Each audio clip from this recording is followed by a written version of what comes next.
Hello, everyone, and welcome back to this edition of the CTF Weekly Recap. You'll notice things looking a little bit different today. That's because our regular producer, Ninsanity, could not make it, so we have the ever wonderful underscore pie stepping in for us today. Thanks again for producing on short notice. We do very much appreciate it. Also, joining us on the desk today, our lineup's going to be a little bit different. We've got our good friend here from the last call-in, Mr. The Spartan 33. Oh, thanks for having me. We've got the ever wonderful moderator, Paddishley. Hello, hello. And we've got our one regular on the show returning again, that, of course, being Ruska, or Carson. Howdy, CTFers. So, we're going to jump right into things. We only had 2 matches this week, unfortunately, but we'll go through the results here very briefly. So, with that in mind, we had Olympus take down the Rockster Seas in what was maybe one of the more hyped up matches of the week, 3-0, 3-0, very quick, very efficient. Similarly, Annihilation were able to dispatch Fotia, although they did fail to cap out on the second map. And then, unfortunately, we had our first 2 forfeits of the CTF League this season. Those were Team Fallen forfeiting against Citrix, and of course, the Crusaders forfeiting against the Baguettes. Hopefully, we'll be able to play all 4 matches in this next week, but unfortunate circumstances for the first time around. Kind of what's going to happen, unfortunately, since this is a brand new league and there are going to be bumps along the road. All things considered, been well run so far. Thanks again to Paddishley on that. And we'll move on right along to talking about our first game that actually did get played this last weekend. That, of course, being Olympus facing off against the Rockseas. Now, I did say it was a pretty convincing and thorough win, and for that matter, it was. Olympus were clearly the better team against the Rockseas that last week, as we might have expected going into things. But I did want to ask Carson how Olympus, he felt, looked overall. Did you think that game was a good showing for them or a bad showing for them, results aside? I think overall they looked pretty strong. I know on the map one was Desert Strike 3, and they were running Spenzy, and Spenzy was a new pickup for them. That was his first match, I believe, for Olympus, and he was on their offense, as well as they had Sensational or Justin on Elf. And I think that was just an opportunity for them to really flex their offensive depth. That was one of the things that I noticed a lot. They were still extremely dominant because normally their main soldier capper might be Justin or Sensational. They were able to still have Sir Leo get a couple of good soldier caps there on that map, and that kind of depth on offense is really valuable, and they were able to show that off a lot. I think that was good for them. Yeah, definitely agree with you there. Good match for Olympus to really show some of their roster depth. Speaking of the Olympus roster and their depth, let's move on over to Paddishley here. Olympus did get into stalemates on a few occasions with the Rockserseas. Credit to the Rocks offense. They were definitely giving the defense there a few challenges here and there at the very least. But again, each time Olympus came out on top. So I did want to ask Paddishley what he felt the advantage for Olympus was in those stalemates. Why did they end up looking so much stronger than Rocks in those situations? Yeah, I think Olympus is very lucky to have a pretty strong PvP base. We've got some really good players in there. It's Esso and you see Kara trending at you at bulk, you're quaking in your boots a bit. So it's definitely a big PvP advantage. And also, I think we coordinated really quickly, really strongly, and made sure that as soon as the stalemate started, we were on the right foot as soon as we got in there. So I think it was a good way to show our stalemate prowess. All right. Unfortunately, a few minor connection issues there with Patty. Sounds like they've evened out a little bit towards the end there, so we're going to go right back to him right now. I just wanted to ask as well, you got a good look at the Rockseas in that matchup. They've got some very decisive times ahead of them, some do or die moments, especially their match in this next week that we'll preview in a little bit against Citrix. What do they need to improve on going into that match? Where's the biggest area of improvement for Rocks? I think around their team coordination and where they want to dedicate their numbers throughout. Definitely saw in a couple of occasions, especially during that stalemate. At the beginning, they were supporting their carrier quite a lot, probably needed to put a bit of pressure on Olympus to make sure that Olympus couldn't dedicate a lot to recovery. It's just something that you need to kind of jump on immediately. And also, I think there was a couple instances where Olympus and Roxas had a steal, and they just need to work on where they're going to dedicate those numbers, making sure that they are both supporting their carrier as well as working on recovery to be able to capture and not be forced into a stalemate. Yeah, playing in a situation where you do have flag holders stealing on both sides is one of the trickier parts of CTF. So definitely an area where a lot of teams can improve. The Roxaseas are no exception. So we're going to move along here now very quickly to the Annihilation against Fortia match. We'll start things off with Spark, who hasn't had a chance to talk yet, unfortunately. But I did want to ask him what he felt the biggest advantage Annihilation had in that match was. It did look like a matchup where Fotia were giving them some challenges here and there. So, what allowed Annihilation to pull through? Honestly, I think it's a bit of a defensive disadvantage, or Annie's defense is just a lot stronger than the other teams, unfortunately. I think their roam's really good. They have two good archers, you and Brandino, obviously. Um, and with that, they have better mid control, which I had like a 10-minute rant last week about how important that is to the game. So yeah, I'd probably say that's the biggest advantage they had going into that. Well, some things changed, but Spart loving his min control never will, most likely. We're going to move right along to Carson here. I did want to ask Annihilation failed to cap out on airlock, and they only really started to get their captures later on into that map. Obviously, Fotia definitely stepped things up a little bit going on to map 2, but what do you think the biggest issue was for Annihilation's offense, especially right out of the gate on airlock? Why did they struggle? Yeah, it's safe to say that that wasn't our strongest map ever. Not being able to get a third cap there, especially despite some changes we made throughout the map, we tried to mix up roles a little bit. Cardona and Chactation were doing a little bit of flexing, as well as Miski, some soldier to heavy action there. Um, and I think a lot of it had to do with simply us being held up. Almost all of our offense was sort of playing as a capping threat, I guess you could say. And in situations like that, and on a map where scout is really good and the bulk is really strong as well, especially on defense, um, a lot of offense was planning to cap and then not as much dealing with things like the scout, whose death tag can be so deadly, especially to the quick capping classes like elf, which is how I think we kind of struggled to deal with that for the entirety of the map and why we started off so slow. All right, yeah, definitely important to play a balanced offense, or at least an offense that keeps threats taken into consideration and taken into account. So we're going to move right on along to Patty here. Patty, you did get a chance to look at both teams during that matchup. Obviously, you've had chances to look at Fotia and Annihilation in the not too distant past, as well as a member of Olympus. But in that match in particular, who did you feel the standout players were on each side, both for Annihilation and for Fotia? Who would you say really showed up in that match? Yeah, obviously got the player of the game, but I definitely think Cardona showed up pretty well. 3-0 was all him really. 3 caps on Desert Strike. It's really well done. Obviously, as Carson just mentioned, there was a lot of capping threats, so I think that gave him a bit of freedom to get into the flag room and have not so much defense on him because they had to dedicate to everybody else who was a potential capping threat. So I think Cardona did really well.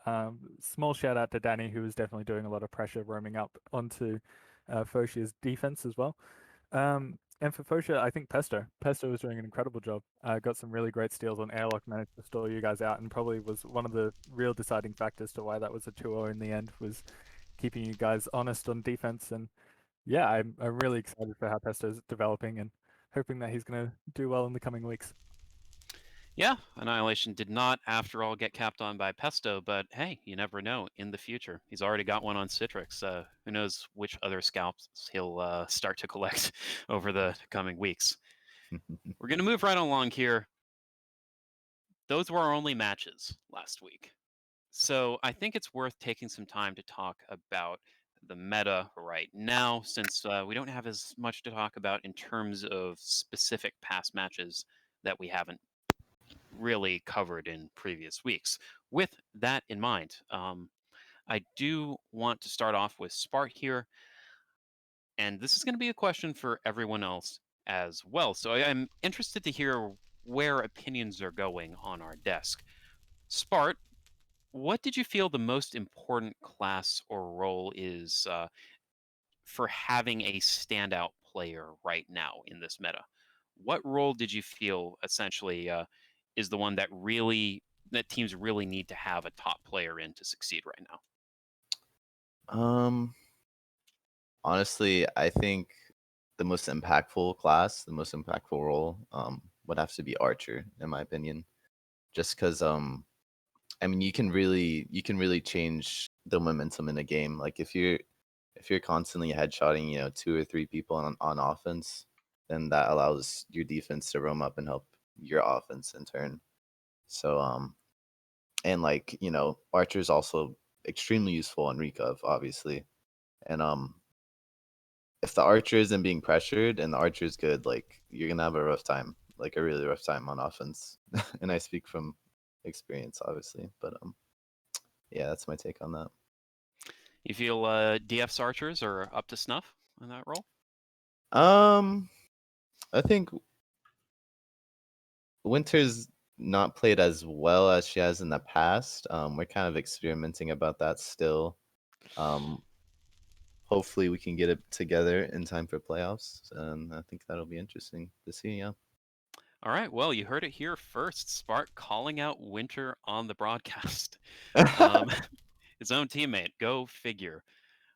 We're going to move on, though, to Pattersley here. Patty, same question. What's the most important class to have a top player on right now? Um, I mean, it's probably a bit of an obvious one, but for me, it's always Pyro. It's what you build your defense on, and it's something that you have to run on every single map. Obviously, Archer is a give or take depending on which map you're playing on. If you're Trevor, an airlock's a thing, you'll play Archer on it. But yeah, you've got a Pyro in every single defense. It's what you build around and I think that's probably the most important role. If you can't get past the Pyro, you can't get out from the Pyro, then you can't cap and you can't win. So Pyro is always the biggest one for me.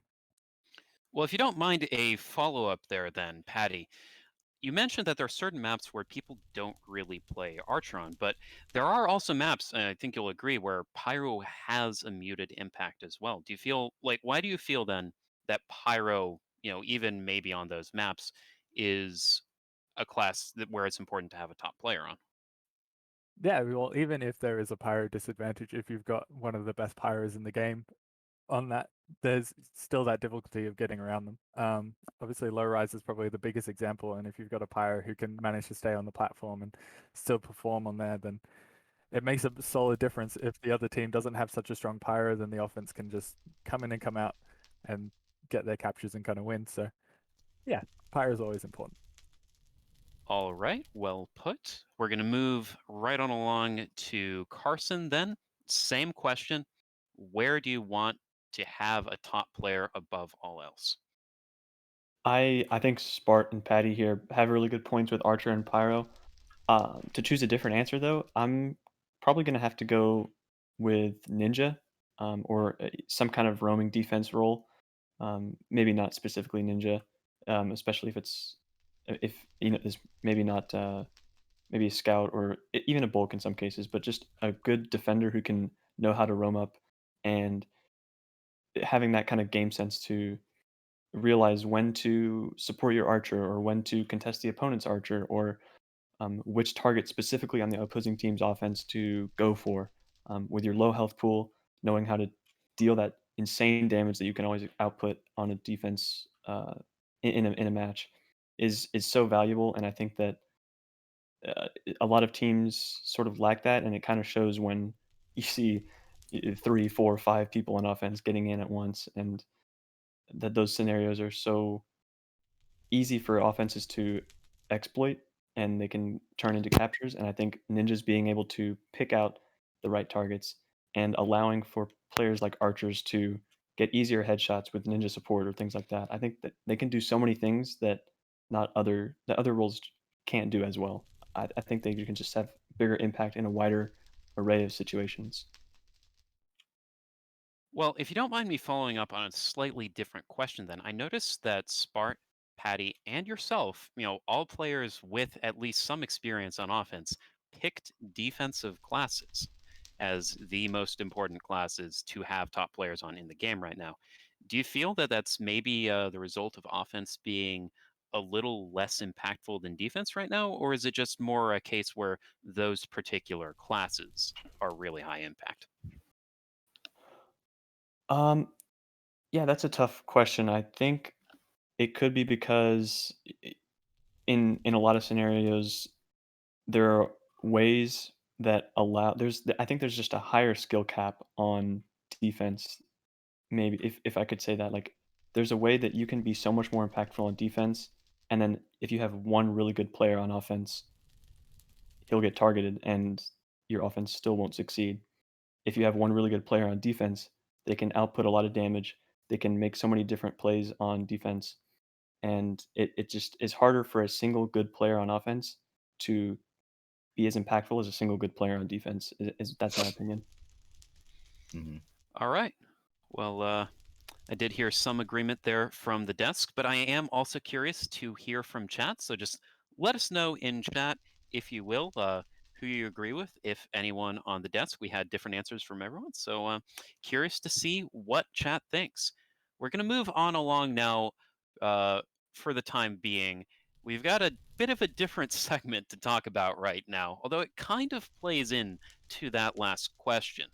We've had a lot of time now, I believe, 7 weeks already completed in this first season of the CTF League right now.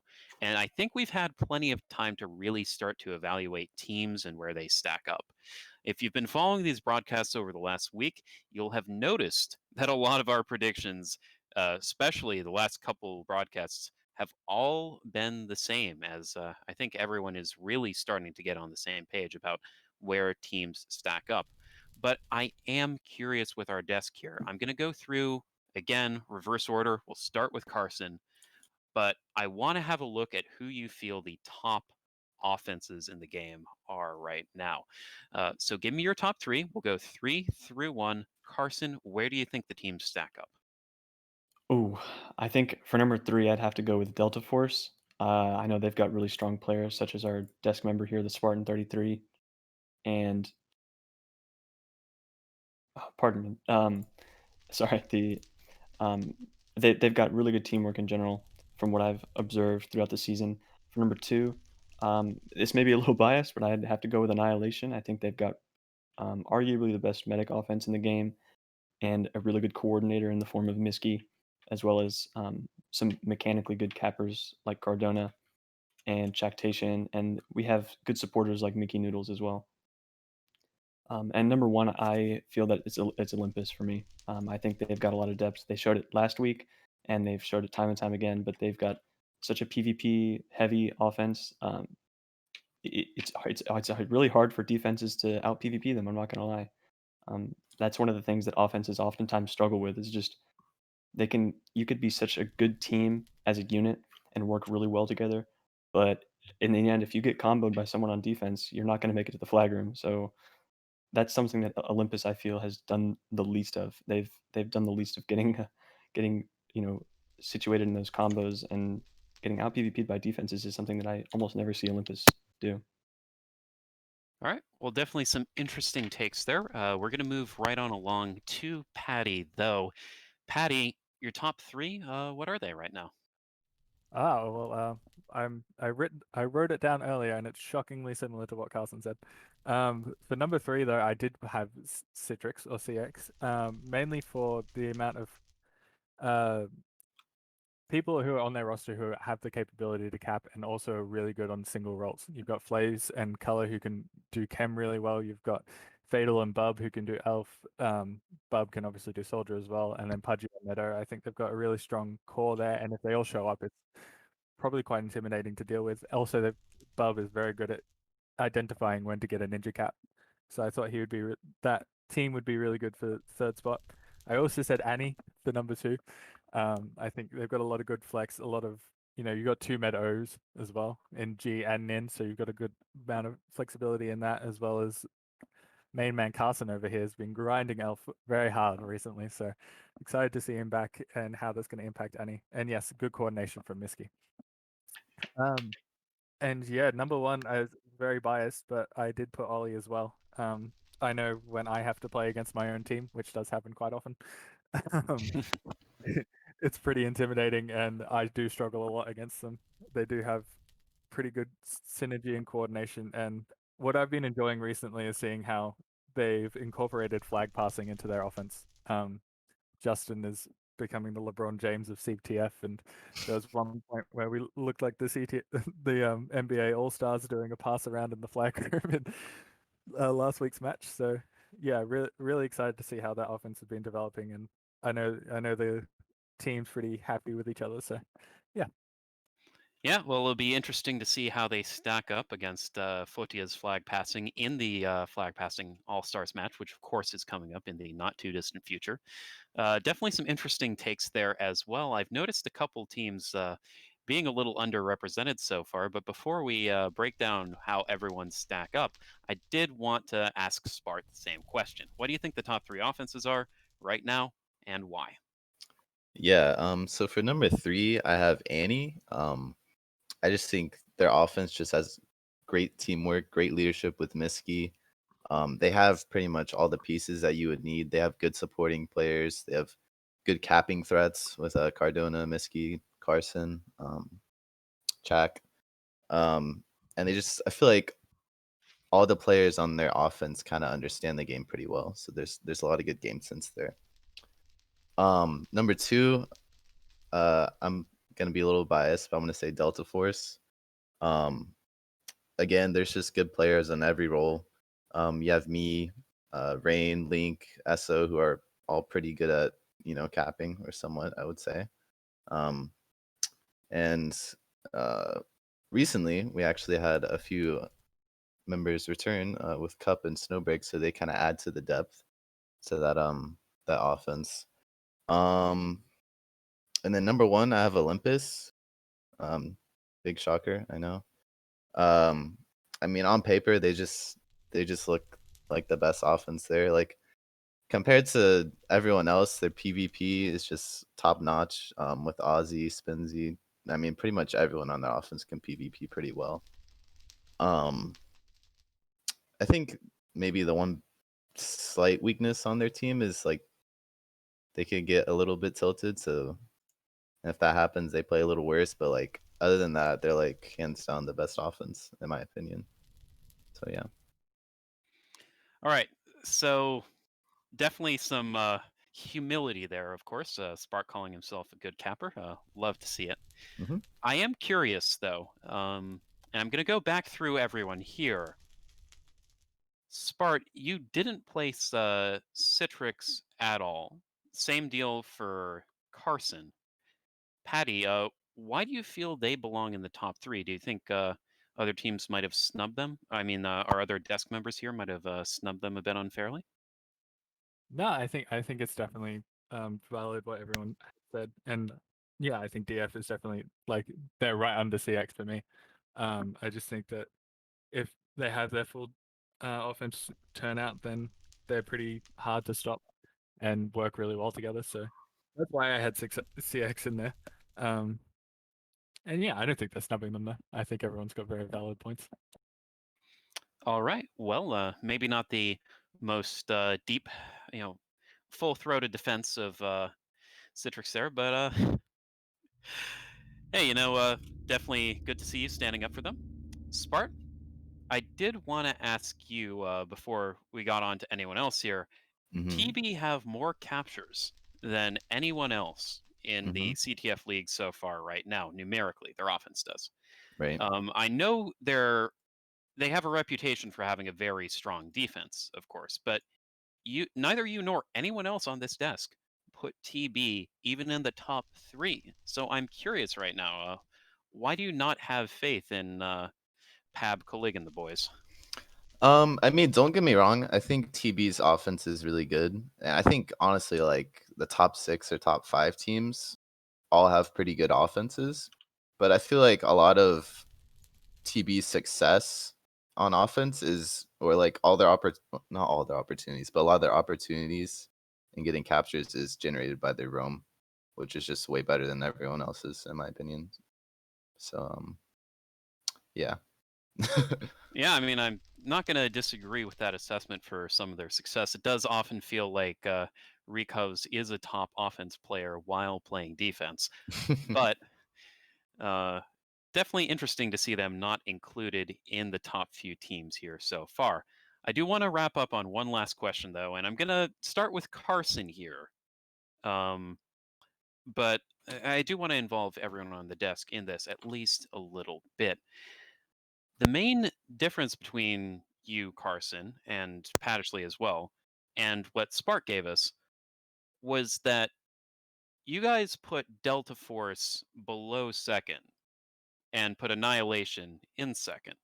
Spart, I mean, it may look like you're being a little bit of a homer there, but you have DF in second, ahead of Annihilation, ahead of Citrix, ahead of TB. So, Carson, why do you have Delta Force as low as you do, and why do you feel maybe that Spart is wrong to place them in second?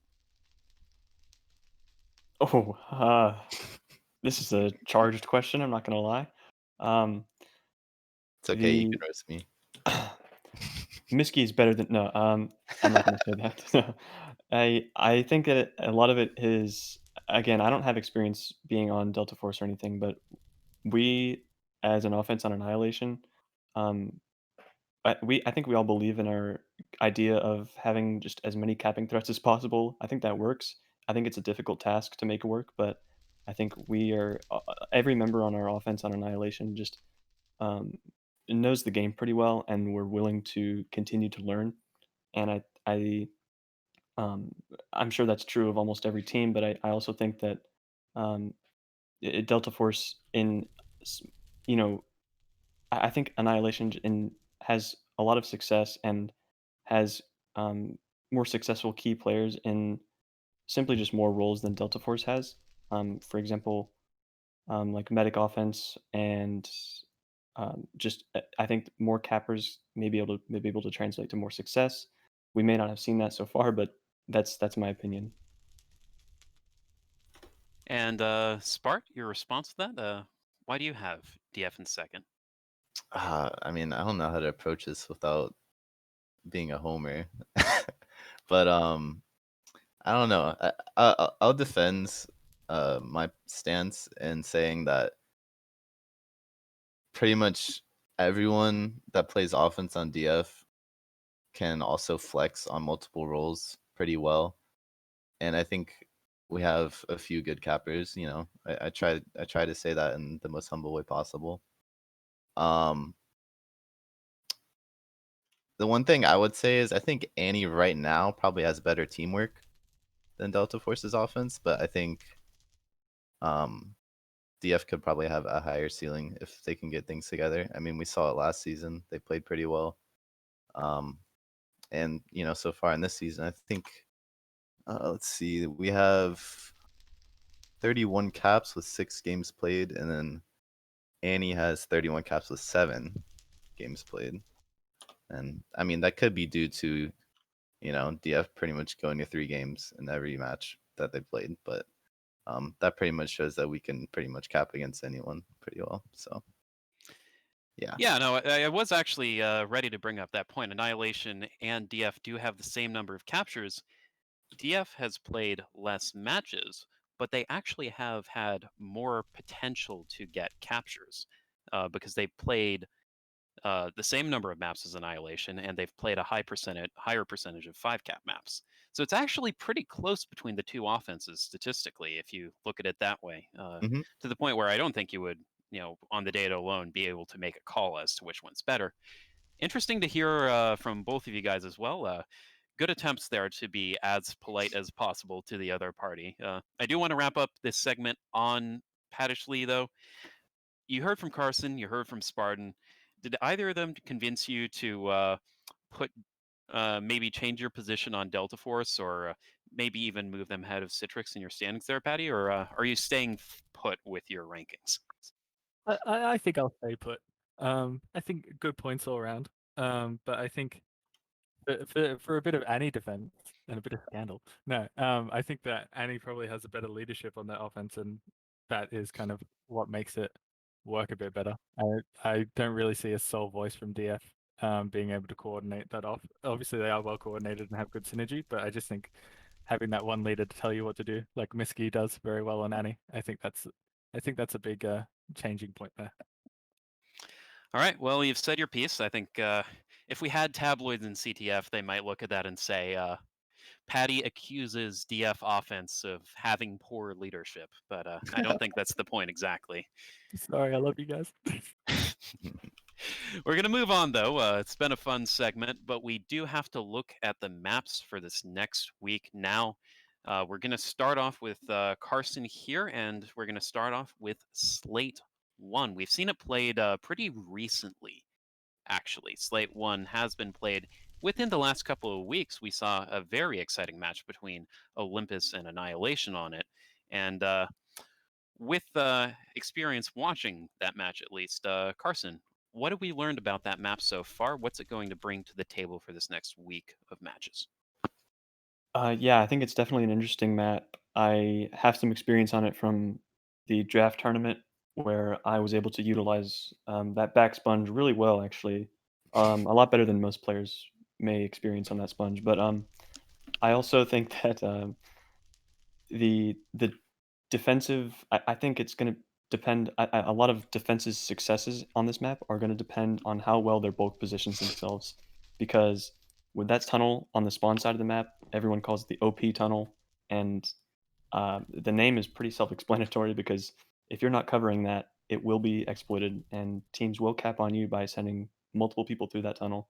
I think that's going to be a big thing for defenses to cover, and I think just knowing there's a lot of routes that are not very close to each other, if that makes sense. You could either go far right or straight down the middle or far left, and there's a lot of space to cover for a defense. To be honest, I think defenses are going to have to really be aware of that at all times, and just call out and pay attention to where people are going and cover as many angles as they can. Yeah, definitely. And we saw, going back to the draft teams tournament again, Good Vibes make very good use of that in their offense. Their offense was especially good on that map, and it'll be interesting to see if any teams attempt to replicate them or that particular kind of strategy in the coming week. We're going to move on to Rundown, though. Spart, you've got some opinions on that map. You may or may not have told me it was a bit boring when we were preparing for the show, but I'm curious, what do you think are the most important points strategically for that map, and what should teams prepare for? Yeah, I'll take it back. I don't think it's boring gameplay wise. I just think it's boring to look at. Like it's not pretty or anything, but I mean, who cares about that, right? I Um, mean, aesthetics matter. They uh, do. Depends who you ask. Um, anyways, mid control, obviously, I sound like a broken record, but I mean, it's gonna come down to, you know, Archer having a large presence. I think they can impact the game a lot. Uh, Standing on top of those buildings or houses or whatever. I don't really know what they're called. Um, One interesting point is that there's not really any good sponges on that map, unlike Slate. So it's really going to come down to um, people doing their best impersonation of Usain Bolt and trying to get across the map as quick as they can with the flag. Um, I think it's a very good map for Elf and Soldier if they can utilize the buildings and are able to like kind of juke out the recov.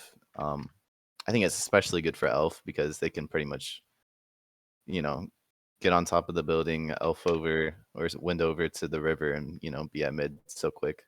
But I think as long as your offense is able to get on the archer at the right time, um, I think teams will be able to have a lot of success in terms of the offensive perspective. And yeah, that's pretty much all I have to say about that. Yeah, we've definitely seen teams running a lot of Elf and Soldier on that map in the past, so definitely something to watch out for in the future. And we'll see if any dirty sponge abusers get punished on offense when they do have to play a rundown. Moving along, though, we've got one more map left. We've got the Olympus guy to talk about the Olympus map that he supposedly hates. It's Patty. What should we look at for Waitomo Caves?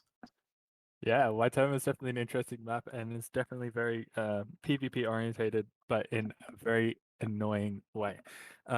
It's got similarities to both Slate and Rundown, as Carson and Spartan have said. I'm going to break that down a little bit. So with Slate, obviously we've got a lot of quite different offensive routing. It's about how much you can spread out and then get into the flag room at the same time. That's the exact same thing you want to be doing on Waitomo. You want to try get into as many different areas as you can so that the defense aren't able to just tunnel in onto a big group of you. Often you'll see offenses routing on the far right side and then through mid. It's also the importance of the tunnel and the upper section on the left-hand side. If this makes any sense, it's very confusing to talk about. There's a lot of different entrances to that flag room, and hopefully offenses will be able to route into it very well. I think that's just something that they'll need to watch out for. And then similarity with Rundown is definitely about mid control. Your offense can only route through mid and route through that opposite side if you've got mid control and if they don't have to run into a defense at mid. Whoever's got control of mid is probably going to be able to win the match and put more intensity on. You've got more control of mid, you're able to roam up and affect your opposing team's defense as well and help your offense out, which is very important. And lastly, the decision of running an archer or not running an archer. If you've got somebody who can flex onto something like scout for that map is really strong. But if you've got an archer who is able to take advantage of those very small angles and those opportunities that they may have, will be interesting to see what teams decide to do, especially with that archer decision. Yeah, well, it's interesting to see Spart possess you midway through that answer there, Patty, but good points overall. And interesting to look at it almost as a hybrid between what offenses need to look for on Rundown and what offenses need to look for on Slate, in a sense. Yeah, wow. Spart possession coming through in full force right now. So, anyways, we're going to move on now to the standings. We've got only 1 to 2 matches left for most teams. Annihilation is going to be getting a bye week this week, so they're going to be down to. We're only going to have one team left with 8 matches played by the end of this week. But definitely some interesting adjustments to our standings. You'll notice that compared to last week, Olympus and TB are still in the same places. We expect that to be the case after this week of matches as well. But Rockstar Seas have fallen alongside Delta Force. Citrix has moved up into 4th, jumping up from the 6th position. There are also some more subtle changes there to our standings, mostly with regards to the cap plus and minus and the capture percentage tiebreakers there on the side. I'm going to start things off with Carson, though, the former TB member, taking a look at the race between Olympus and TB to the top. Olympus only have this game against the Crusaders left. TB have 2 matches left against Team Fallen and the Rockstar Seas.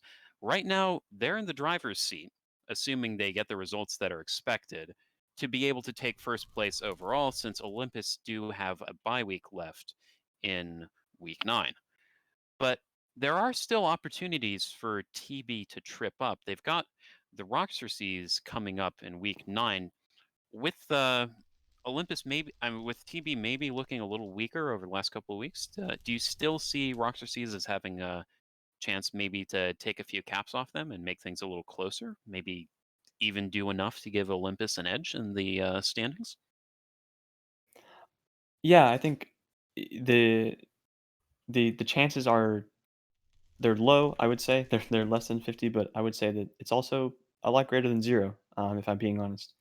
I I think that Olympus, if they have a good shot, they have a good shot at playing super well in their last match and maybe utilizing that to kind of have one last boost to their stats as far as cap differential and things like that.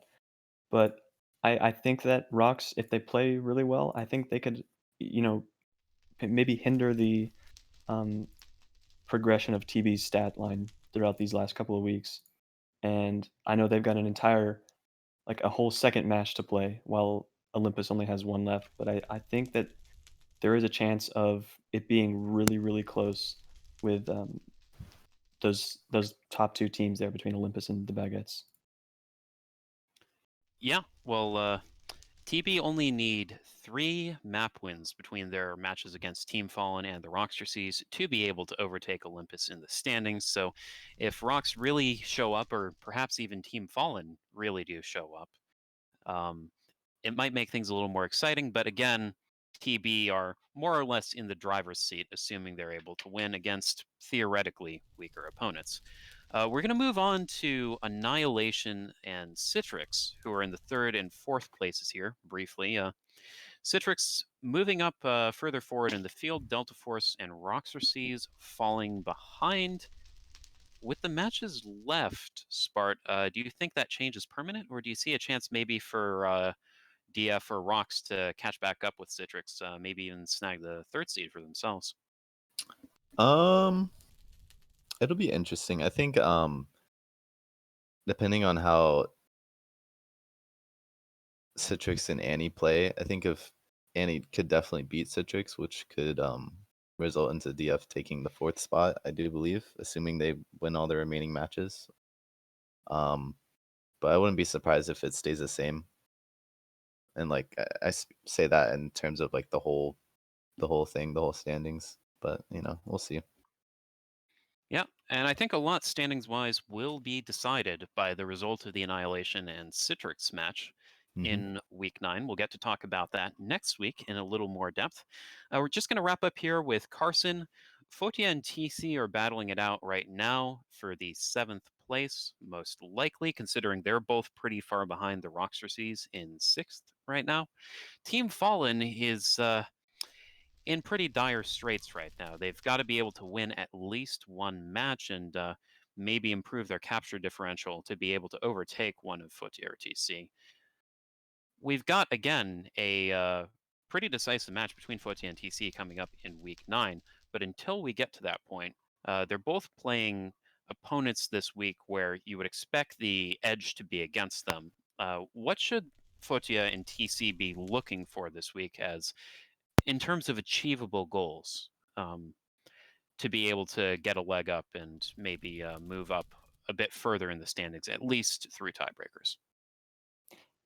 Yeah, I think both of those teams, Fotia playing Delta Force and TC playing Olympus, they're both really tough opponents. And I honestly, those are tough matches to go into. But I think, and if they're trying to get a map win in either of those, I would honestly give the edge to Fotia, perhaps getting a map win on either Slate or Rundown. I believe the second map in these next week of maps, but I would have to just they've got a lot of recent roster pickups. I know they've been really positive about improving throughout the whole season, and maybe in these last couple of weeks, I could definitely see them sort of peaking in week 8 or week 9 here with some pickups they made. I know recently 100th or Barney has been a little inactive, but he's recently made a comeback. I know he's a solid player to have returning for them, and I think that they have a good shot at honestly getting a map win on maps 1 or 2 for this next week. Um, it's going to be tough, but they're going to have to play really well and utilize the map knowledge and teamwork as best they can. Yeah, good addition as well to bolster Fotia's offense, even if it does come more in the form of a returning player than a new addition. But definitely something for Delta Force and their potentially top 3 offense to look out for. We'll see how that matchup against Fotia's defense ends up going. We're going to move past the standings now. I do want to talk about, again, our schedule here briefly for Week 8. We've referenced the games repeatedly now, but we're starting things off with TB playing Team Fallen. We've got Olympus playing the Crusaders. We've got Delta Force, our 3rd seed, matched up against Fotia, our 8th seed. And then, of course, we've got our good friends here from Citrix matching up against our equally good friends on the Roxor Seas in what could be one of the more competitive games this weekend. But what do our folks here on the desk have to say about that? We've all made predictions again this week. maybe we'll have a chance to see different predictions. Yeah, unfortunately, not the case this week. We've all predicted for the same teams. Again, that's going to be TB over Team Fallen. It's going to be Olympus over the Crusaders. It's going to be Delta Force over Photia, and going to be Citrix over the Roxor Seas, at least according to our analysts here on the desk. In each case, the team that's higher up in the standings, we have them winning their match, and probably not too difficult to see why. But instead of having people defend their picks here, because again, we all have the same picks, I did want to go around our desk, as has become tradition of late, and just ask where you feel the upset is likely to come. Obviously, we all predicted if there had to be an upset somewhere, we predicted that it was going to be the Olympus against Roxor Seas game last weekend. Some of the Olympus members gave us a little bit of grief for that in match chat, I noticed, after their pretty decisive win against Rox. And, as we saw later, after Annihilation failed to cap out against Photia. So our accuracy on this prediction is maybe even not so great over the last couple weeks, but at the very least, we have some new desk members here, so maybe they'll change our luck a little bit. I'm going to start off with Carson here. We've got probably two matches that are likely to be more likely to be an upset. Again, it's going to be Delta Force playing Photia and Citrix playing the Roxor Seeds that are probably the ones we would look at. Maybe you'll surprise me, Carson, but at least out of those two, if not out of all of the matches, where do you think the upset is most likely this week? Yeah, again, you were right. Our our word is not always true. Mine specifically is definitely not always true. I will admit, with these predictions and things. So take my word with a grain of salt, please. But I definitely have to give a slightly higher chance to the Roxor Seas as far as upsetting their opponent as opposed to Photia. I think um, r- r- I I really think that Photia is honestly going to struggle on Slate and as far as defense especially. And I think Rocks being around a little longer, their defense may also struggle on Slate. Um, but I think that they just have a little bit better game sense and awareness because I think that's so important on map one on Slate. And even on map two, it's a smaller map rundown, but I feel that Roxor Seas, with a little bit more experience, definitely has the edge for defense and then offense as well. I think the Roxor Seas have 93 as a good capper. Um, he may switch over to Chem, which he can also be really strong on Slate because Elf we don't see a lot on map one. And then he's also extremely strong on Elf on Rundown. We saw the last time it was played was one of the earlier weeks was Rundown, and we saw 93 just absolutely blow it out of the water with his Elf performance there. So I'm excited to see Rocks do what they can against Citrix here in week 8. Definitely. Yeah, it's definitely going to be a tough Archer matchup, though, if both teams have their starters. F1 Brown has been filling in for Rox of late. He's probably going to be matched up against Valicon, so definitely a matchup to watch for that week. F1 has a tough order if that is indeed his opponent. Going to move on to Patty here, though. Patty, what do you think? DF falling to Photia, CX falling to Roxor Seas? What's more likely? I'm definitely going to agree with Carson here and say that the Roxessies could potentially pull out an upset here. Just based off the performance against Olympus as well. Obviously, it was 3-0, 3-0, but I think the Roxessies had some good, promising moments in there. I think 93 had a really great chemistry on airlock, and I think that will be quite indicative of what might happen on Slate. I think they have the potential to take Slate, actually. I think they might be able to cap and win that map. I just don't know how they're going to go on Rundown and Waitoma, but I think Roxessies is probably the most likely to have an upset during this week. And let's just hope that that's not entirely wrong.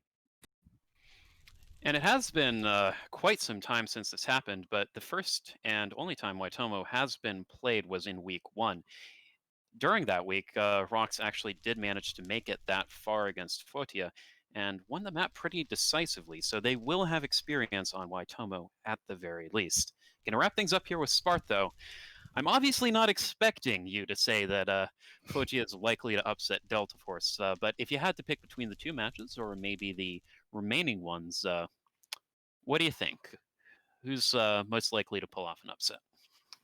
Yeah, I'm gonna have to agree with Carson and Patty here. I think I don't expect Rocks to beat Citrix. I'd probably give it like, I don't know, maybe like 60% chance for Citrix, 65, and then 40 or 35 for Rocks. I just think Citrix, their offense matches better versus um Rox's defense, and I think Rox's offense will struggle against Citrix defense because their roam is pretty good. They have Vala, Wolfie, College. All of those players are really good. So it'll be interesting to see. Crazier things have definitely happened. So I wouldn't be surprised if Rox was able to come up with the upset. Um, Team Fosha, I think they're a team on the rise, but I think they're outmatched by DF in terms of experience and um, teamwork and stuff. So, but it'll be interesting to see. Yeah, and best of luck to Delta Force in that match as well. Obviously, there probably will be some talk if Pesto manages to cap against you guys. Love to see that happen for that reason, if nothing else. Gonna wrap up on one last question here, and apologies to the teams involved if it is a little BM, but since everyone picked Citrix to be the team that's most likely to be upset here, I'm gonna give you guys a bit of a surprise question. Starting with you, Carson, who's the better team right now out of Delta Force and Citrix? Whoa. Hey, Spart. Uh, uh, Don't feel pressured. He can't do yeah, anything to you right now. right. Yeah, it is a really, really tough question though. Because when we were asking about, or when we were talking about the top three offenses and defenses, um, I was having a hard time with those 2 and 3 spots there, deciding between Delta Force and Citrix and Annihilation, especially in those scenarios. I think a lot of those teams are really, really close, in kind of this B tier section of the league, I guess. Um, but I might have to give it to Delta Force on this one. They've got a strong pyro, they've got a strong assassin, a couple of strong assassins really, strong bulk, and I think that while both teams have a lot of carry players, I also think that Delta Force has a bit more emphasis on teamwork, especially in their play style and offense. Um, that's something that I've noticed several times throughout this season, and I think I have to give it to Delta Force on this one. Again, sorry, Citrix, but yeah, that's my opinion. All right, very interesting. Of course, you're picking against the team that won the matchup when they faced off in week one. So, interesting selection there. Patty, your thoughts? Yeah, I think that last point from Carson, that teamwork is such a strong aspect of DF, is definitely true. I mean, if you're a leader in the draft team tournament and you basically just draft Delta Force and then end up winning it, I think that kind of tells you what's going on. Um, so yeah, I would be going with DF as well. I think CX definitely has a lot of promise, but I think the leadership on DF and the teamwork, especially in their defense was going to be one of the top three defenses for me, at least, especially with Gamron's comms and Code being like an insane recovery pyro. Yeah, I would give it to DF still. All right, interesting to see Spartan take hold of you there as well. Happened once before in the broadcast, so I shouldn't be too surprised. Interesting, though, that you placed Citrix's offense ahead of Delta Force in the ordering there, so I assume that means you have faith in Delta Force's defense at the very least. Spart, Yes, correct. we are going to wrap up with you here, but Mhm. I'm not expecting any surprises. Who do you think's the better team? Well, I mean, yeah, you're right. I think right now, right now, I think Delta Force is a little bit better, but not by much. I think both offenses are very capable. There's a lot of good capping threats on Citrix and Delta Force as well. I think the last game, if I remember correctly, we might have had an epic choke, which was kind of a trend for the first part of the season. And I think that's somewhat been addressed, and I don't want to say fixed because I might jinx it, but I think that's been worked on a little bit more on DF. So I think if they were to play again, it might go slightly different, but it could go either way. I think they're both pretty good teams. So, but yeah. Yeah, and I definitely agree with that last point. I think they are both very good teams. I'm not going to weigh in here because you guys have already given Citrix plenty of ammunition for the coming weeks. Again, there's a very real possibility that Citrix and Delta Force will play in round 1 of the playoffs. So we may be able to see that matchup play out before way too long and see who was right after all. Love to see that happen, but for the time being, we will have to bide our time. Again, thank you to Pi for coming in and producing here at the last minute. So again, thank you. Thank you as well to Patish Lee and Spart for stepping in on the desk today.